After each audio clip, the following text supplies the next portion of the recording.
Hi sir. Hi sir. Teaser చాలా బాగుంది sir. Thank you అండి.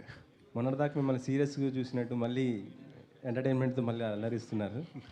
చాలా బాగుంది. థ్యాంక్ యూ అండి. ఈ టీజర్లో ఒక చిన్న డైలాగ్ ఉంది, కత్తందుకో జానకి అనేసి.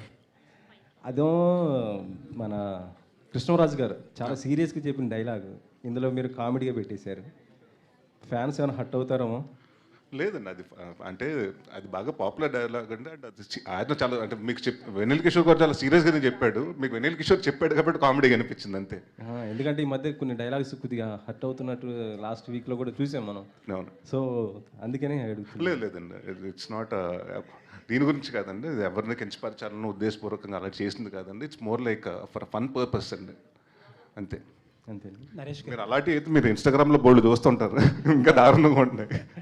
నరేష్ గారు హాయ్ సార్. హాయ్ అండి. సార్ చాలా కాలం తర్వాత your back to me home ground అనమాట. అవునండి సార్, అంటే మీరు చేయలేని కామెడీ సినిమాలు ఎవరో చేసి ఉండరు, బట్ చాలా ఇయర్స్ తర్వాత చేస్తే ఈ గ్యాప్లో కామెడీ అనేది చాలా ఎవాల్వ్ అయింది. ఇప్పుడు ఆయన ఎవరో చెప్పినట్టు సెన్సిటివిటీలు పెరిగిపోయినాయి, లేకపోతే కామెడీలో కూడా ఆర్గానిక్ కామెడీ అంటున్నారు. నవ్వినా సరే తర్వాత బయటకు వచ్చి తిట్టుకునే కామెడీ కూడా ఉంటుంది. అవునండి. సో ఎలాంటి కేర్ తీసుకున్నారు సార్? అంటే ఏం లేదండి, అంటే నా ఫస్ట్ సినిమా నుంచి మీరు ఎప్పుడు చూసినా కూడానండి, నేను అంటే కితకితల తర్వాత నేను కాన్స్టెంట్గా తీసుకున్నది ఏంటంటే బాడీ షేమింగ్లు ఉండవండి నా సినిమా. నేను ఎవరిని కించపరచనండి, నన్ను నేను కించపరుచుకుంటాను కానీ అవతల వాళ్ళని కించపరచను.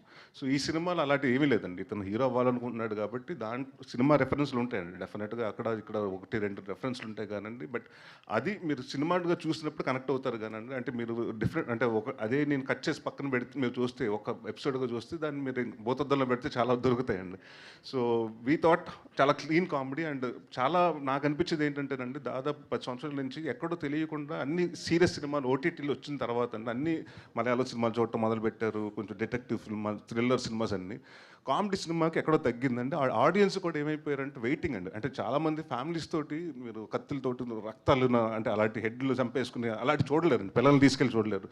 సో అలాంటి చాలా రోజుల తర్వాత మళ్ళీ పిల్లలు వీళ్ళందరూ ఫ్యామిలీస్ రావాలి అంటే ఒక టికెట్ కాదు 4 టికెట్లు లగాలని ఫిక్స్ అయ్యి, సో దానికోసం ఆర్గానిక్ కామెడీ చేసాం కానండి, ఎక్కడ వల్గర్గా కానివ్వండి లైన్స్ దాటలేదండి ఎక్కడ. All the very best. Thank you. Producer గారు.